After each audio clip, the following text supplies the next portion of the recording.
আমি বিছানায় শুয়েছিলাম। মনে মনে ভাবছিলাম মা আর মাসি আসলে কিছুক্ষণ গল্প করব। চোখ বন্ধ করে শুয়ে থাকলেও ঘুম আসছিল না। অপেক্ষা করছিলাম কখন তারা আসবে। প্রায় ঘন্টা খানেক পরে কথা বলতে বলতে তার ঘরে ঢুকল। মাসি মাকে বলল, তুই কি মাঝখানে ঘুমাবি? মা মৃদু হেসে বলল, না, তুই মাঝখানে শুয়ে পড়। কিছুক্ষণ পর মৃদু কণ্ঠে কেউ ডাকল, তুই কি ঘুমিয়ে পড়েছিস? আমি চুপচাপ ছিলাম আর কিছু না বলেই আজকের গল্পটা অনেক বেশি স্পেশাল। তাই কেউ মিস করো না। দয়া করে গল্পগুলো ভাল লাগলে ভিডিওটি লাইক, শেয়ার এবং চ্যানেলটি সাবস্ক্রাইব করো প্লিজ। আমার নাম সুজয়।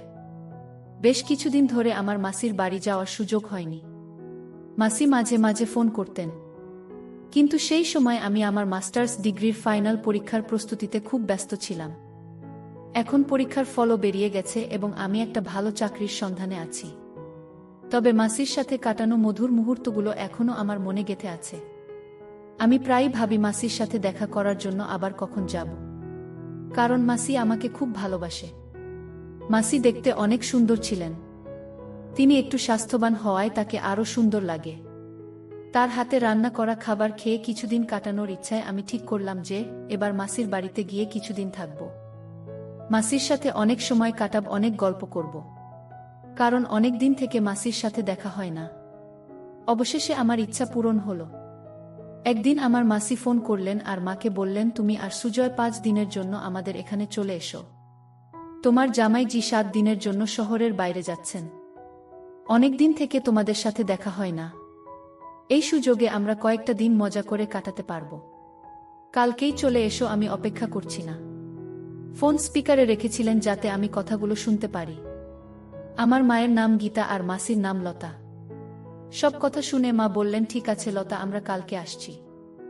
এরপর মা ফোনটা রেখে দিলেন। ফেব্রুয়ারি মাস ছিল, তাই বেশ ঠান্ডা পড়ছিল। মা বললেন, সুজয়, আমরা সকাল 12টার দিকে বের হব যাতে ঠান্ডা একটু কম লাগে। তবে আমরা বাইকে যাব। আমি মাকে হ্যাঁ বলে দিলাম। এরপর মা বললেন, আমি আমাদের দুজনের কাপড়গুলো গুছিয়ে নিচ্ছি। তারপর মা তার ঘরে চলে গেলেন। আমি আমার ঘরে গিয়ে বিছানায় শুয়ে পড়লাম। বিছানায় শুয়ে ভাবছিলাম, যদি মাসি মাকে সব কিছু বলে দেয় আগের দিনের কথা, তাহলে কি হবে? আর যদি মায়ের সামনে মাসি আমার সাথে কোনো কিছু করে, তাহলে পরিস্থিতি কেমন হবে? এইসব ভাবনা ভাবতে ভাবতে কখন যে ঘুমিয়ে পড়লাম বুঝতেই পারলাম না। কারণ মাসি আমার বন্ধু মতো ছিল। তিনি আমার সাথে অনেক ফ্রি থাকত। পরের দিন আমি আর মা সকাল বেলায় চা নাস্তা সেরে তৈরি হয়ে গেলাম। ঠিক 12টা বাজে আমরা বাইক নিয়ে রওনা হলাম মাসির গ্রামের দিকে। গ্রামের রাস্তা 3 ঘন্টার ছিল। আমরা দুজনেই নিজের চিন্তায় মগ্ন ছিলাম। শহরের সীমানা ছাড়ানোর পর কাঁচা রাস্তা শুরু হলো। বাইকের পিছনের সিটটা একটু উঁচু থাকায় মা বারবার আমার সাথে ধাক্কা খাচ্ছিলেন। আমি মাকে বললাম, ভয় পেও না মা, আমাকে শক্ত করে ধরে রাখো। মায়ের বাইকে চড়ার অভ্যাস কম, তাই মা এক হাতে আমার কাঁধ শক্ত করে ধরলেন আর অন্য হাত দিয়ে আমার পায়ের উপর আঁকড়ে ধরে বসে রইলেন। বাইকটা কাঁচা রাস্তায় একটু কাঁপছিল, তাই মা পেছন থেকে আমাকে আঁকড়ে ধরেছিলেন। রাস্তায় প্রচুর গর্ত ছিল, তাই আমি বাইকটা আস্তে চালাচ্ছিলাম। হঠাৎ একবার আমি একটি গর্ত এড়িয়ে চলার চেষ্টা করছিলাম। তখন বাইকের চাকা আর একটি গর্তে পড়ে গেল। আমরা দুজনেই একটু উঁচুতে লাফ দিলাম। আমরা গাড়ি থেকে পড়ে গেলাম। মায়ের কোমরে আর পায়ে ব্যথা পেয়েছিল। এক মুহূর্তের মধ্যে এত কিছু ঘটল আমরা বুঝতে পারলাম না। মা বললেন, কি ভয়ঙ্কর রাস্তাগুলো! মানুষ বাইকে কেমন করে এই রাস্তায় যাতায়াত করে কে জানে? আমি মাকে বললাম, মা, বৃষ্টির কারণে রাস্তার এই অবস্থা। আর একটু এগোলেই ভাল রাস্তা পাবো। মা হেসে বললেন, ভালোই হলো। না হলে আমি ভেবেছিলাম তোর মাসির বাড়ি পর্যন্ত এরকমই রাস্তা হবে। মনের মধ্যে কিছু প্রশ্ন ঘুরছিল, যেমন মা কি আসলে সব কিছু বুঝেছেন? আর যদি বুঝে থাকেন, তাহলে তিনি কেন হাত ছাড়লেন না, বরং আরও শক্ত করে ধরলেন? এসব ভাবতে ভাবতে আমরা গ্রামের কাছে পৌঁছে গেলাম। অবশেষে 3টার দিকে আমরা মাসির বাড়িতে পৌঁছে গেলাম। বাইকের শব্দ শুনে মাসি উঠোনে এসে হাজির হলেন। আমাদের দেখে তার মুখে খুশির ঝিলিক ফুটল। তিনি তৎক্ষণাৎ মাকে জড়িয়ে ধরলেন। মা তাকে শক্ত করে আলিঙ্গন করলেন। দুজনেই একে অপরের খবরাখবর নিতে ব্যস্ত হয়ে পড়লেন। অনেকদিন পর তাদের দেখা হলো। তারপর মা বাড়ির ভিতরে চলে গেলেন। এরপর মাসি আমাকে জড়িয়ে ধরে বললেন, কি রে দুষ্টু, এতদিন হয়ে গেল আসার নাম নেই। আর হ্যাঁ, তুই এত সাজগোজ করে কেমন করে এলি? এবার তোমাকে সব বলতেই হবে, আর তোর বিয়ের কথাও বলতে হবে, যাতে তাড়াতাড়ি তোর বিয়ে দেওয়া যায়। আমি একটু দূরে সরে গিয়ে বললাম, কি বলছো মাসি, এসব কি? মাসি হেসে বাড়ির ভিতরে চলে গেলেন, আর আমি বাইক থেকে ব্যাগ নিয়ে ভেতরে ঢুকে পড়লাম। মা আর মাসি তখন রান্নাঘরে গল্প করছিলেন। আমি ব্যাগ রেখে ফ্রেশ হতে চলে গেলাম। ফ্রেশ হয়ে কাপড় বদলানোর পর বড় ঘরে গিয়ে বসলাম। এদিকে মা আর মাসি ডাইনিং টেবিলে খাবারের প্লেট সাজাচ্ছিলেন। হঠাৎ মাসি আমাকে ডেকে বললেন, এসো খেতে বসো। আমি তাদের সাথে বসে খাবার খেতে শুরু করলাম। খাওয়ার সময়ে বিভিন্ন বিষয় নিয়ে কথা হচ্ছিল। সবার সঙ্গে মজা করতে করতে খাওয়া শেষ হলো। তখন মা বললেন, লতা, কি বলবো তোকে? রাস্তা এতটাই খারাপ ছিল যে বাইকে ধাক্কা খেতে খেতে আমার কোমর আর শরীর ব্যথা হয়ে গেছে। পুরো শরীরটাই যেন ব্যথায় ভরে গেছে। এখন তুই কিছু কর, আমি বেশ অসুস্থ হয়ে পড়ছি। এ কথা শুনে মাসি বললেন, কোনো চিন্তা করিস না, সুজয় খুব ভালো মালিশ করে। একবার আমার শরীর খুব ব্যথা করছিল, তখন ওই আমাকে মালিশ করেছিল। তারপরে আমার পুরো শরীর একদম হালকা লাগছিল। এত কথা বলে মাসি আমাকে চোখ মেরে বললেন, সুজয়, তোর মায়ের শরীরটা ব্যথা করছে, মালিশ করে দিস, পরে আরাম পাবে। আমি সম্মতি জানিয়ে ঘরে চলে গেলাম। কিন্তু মনে মনে একটা প্রশ্ন ঘুরতে লাগলো, মাসি কেন বললেন যে আমি ভালো মালিশ করি? সত্যিই কি তিনি মজা করছিলেন? না, মায়ের সাথে আমার ঘনিষ্ঠতা বাড়াতে কিছু একটা পরিকল্পনা করছেন।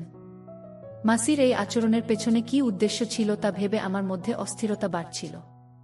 মাসি আর মা তখন রান্নাঘরে পরিষ্কার করছিলেন, আর আমি দূর থেকে তাদের দিকে নজর রাখছিলাম। তাদের দেখতে এবং তাদের দুজনের সৌন্দর্য একই রকম মনে হচ্ছিল। তারা ধীরে ধীরে কথা বলেছিলেন, তবে আমি ঠিকভাবে কিছু শুনতে পারছিলাম না। কিন্তু কেন জানি না মনে হচ্ছিল তারা আমার কথাই বলছিলেন। কিছুক্ষণ পর তারা দুজনেই রান্নাঘর থেকে বেরিয়ে এসে বড় ঘরে বসে পড়লেন। তখন বেলা 4টা বাজে। মাসি বললেন, গীতা, তুই একটু কাপড় বদলে নিয়ে গাউন এনেছিস?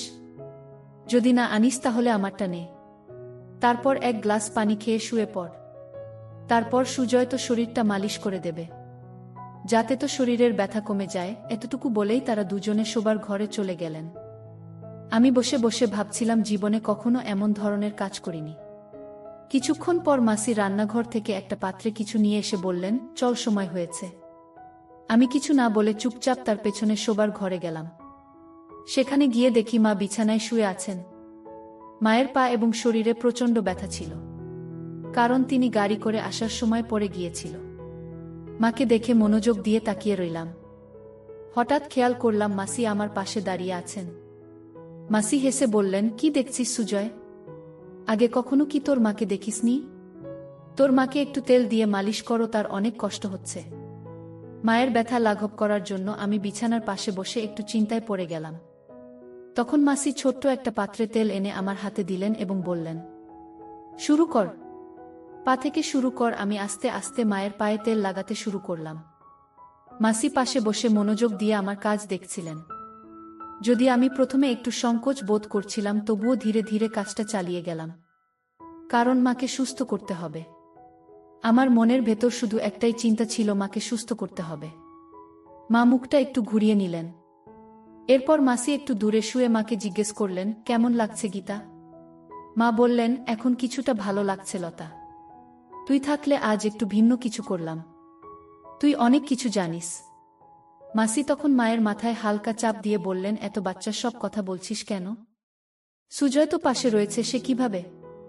মা একটু লজ্জা পেয়ে হাসলেন এবং বললেন, আরে লতা, আর কথা বাস না, না হলে পুরো ব্যাপারটা নাটকের মতো হয়ে যাবে। এরপর মা আমাকে বললেন, সুজয় বেশ আরাম হচ্ছে, তাই আর বেশি মালিশ করা লাগবে না। শরীরটা এখন বেশ ভালো লাগছে, মনে হচ্ছে ব্যথা কিছুটা কমে গেছে। তারপরেও আমি আর কিছুক্ষণ মালিশ করে দিলাম।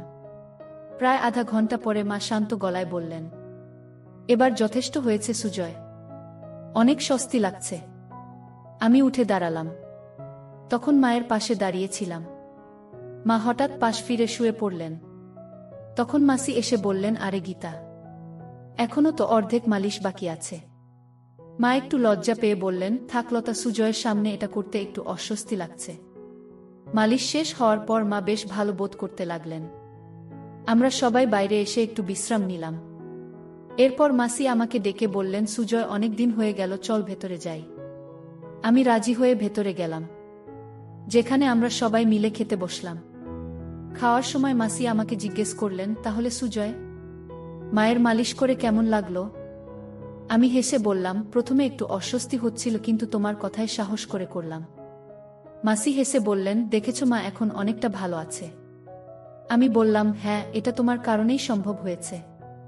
খাড়া হেসে বললেন, তাহলে পরের বার আরও ভালোভাবে একটু মালিশ করে দিস, যাতে তার ব্যথা দ্রুত সেরে যায়। পারবি তো? আমি মৃদু হেসে বললাম, ঠিক আছে। আমিও চাই যে মা দ্রুত সুস্থ হয়ে উঠুক। মাসি তখন শান্ত স্বরে বললেন, চিন্তা করিস না। আমার চোখ হঠাৎ আলমারির আয়নার দিকে চলে গেল। দেখি দরজার কাছে দাঁড়িয়ে আছেন। তবে মাসি সেটা খেয়াল করেননি। আমি ভান করলাম যে কিছুই দেখিনি। আবার আয়নার দিকে তাকাতেই দেখি আমাদের দিকে তাকিয়ে আছেন। কিছুক্ষণ পর আবার তাকালাম। মা তখন সেখানেই। মাসি আমাকে জিজ্ঞেস করলেন, কি হল সুজয়? আমি বললাম, মা কিছুক্ষণ আগে এখানে এসে দাঁড়িয়েছিলেন। এটা শুনে মাসি হেসে বললেন, দারুণ, তাহলে সব ঠিকঠাক চলছে। এখন গীতা নিজে আসবে। এরপর আমরা দুজনে উঠে নিজেকে ফ্রেশ করে নিলাম। তখন বিকেল 5টা। আমি আর মাসি দুজনেই প্রস্তুত হচ্ছি। আমি বললাম, মাসি, আমি একটু বাইরে ঘুরে আসি। মাসি বললেন, ঠিক আছে, কিন্তু তার আগে চা বানিয়ে দিই, তারপর যাস। আমরা ঘরে ফিরলাম। তখন দেখি মাও ফ্রেশ হয়ে বসে আছেন। খাল আমাকে বললেন, গীতা বসো, আমি চা বানিয়ে আনি, তোমার ভালো লাগবে। এখন আবহাওয়া বেশ ঠান্ডা। মা হেসে বললেন, হ্যাঁ লতা, চা বানাও। একটু গরম চা এখন ভালোই হবে। তবে তোমার কি ঠান্ডা লাগে না? মায়ের গলায় একটু মজার সুর ছিল। মাসি বুঝে গেলেন না কেন এমন বলছেন। তবে তিনি হাসি দিয়ে উত্তর দিলেন, আরে গীতা, আমাদের তো ঠান্ডায় অভ্যেস হয়ে গেছে। তোর শহরে কি আর এমন ঠান্ডা হয়? ঠিক আছে, আমি চা বানিয়ে আনি। তারপর মাসি রান্নাঘরে গিয়ে চা বানিয়ে আনলেন। আর আমরা তিনজনে একসঙ্গে বসে চা খেলাম। চা খাওয়ার পর আমি বললাম, মা, আমি একটু বাইরে ঘুরতে যাচ্ছি। মা বললেন, হ্যাঁ যা, একটু ঘুরে আয়। তোরও হয়তো গরম লাগছে। তবে বেশি দেরি করিস না, তাড়াতাড়ি ফিরে আয়। আমি মাথা নেড়ে বাইরে বেরিয়ে গেলাম। হাতে হাতে নদীর ধারে চলে গেলাম। মনটা একদম শান্ত হয়ে গেল। একটা সুন্দর, শান্তিপূর্ণ প্রাকৃতিক পরিবেশে বসেছিলাম। ঠান্ডা বাতাস আমার শরীরে লাগছিল। আর আমি নানা বিষয়ে চিন্তা করছিলাম। কিছুদিন আগের ঘটনাগুলো ভাবছিলাম। মাসি আর আমি যা কিছু কথা শেয়ার করেছি, হয়তো বা কিছু জানে, কিন্তু মা কিছু বলেনি। সবকিছু যেন স্বাভাবিকভাবেই চলছিল। মাথায় একের পর এক প্রশ্ন ঘুরছিল, মা কি সত্যিই কিছু টের পেয়েছে, নাকি সব কিছু ঠিক আছে ভাবছে। এইসব চিন্তা নিয়ে কিছুক্ষণ বসে থাকার পর আমি উঠে দাঁড়ালাম। তখন বাইরে অন্ধকার ঘনিয়ে আসছিল, আর ঠান্ডা বাতাস আরও বাড়ছিল। ধীরে ধীরে বাড়ির পথে রওনা হলাম। বাড়ি পৌঁছাতে রাত প্রায় 8টা গেল।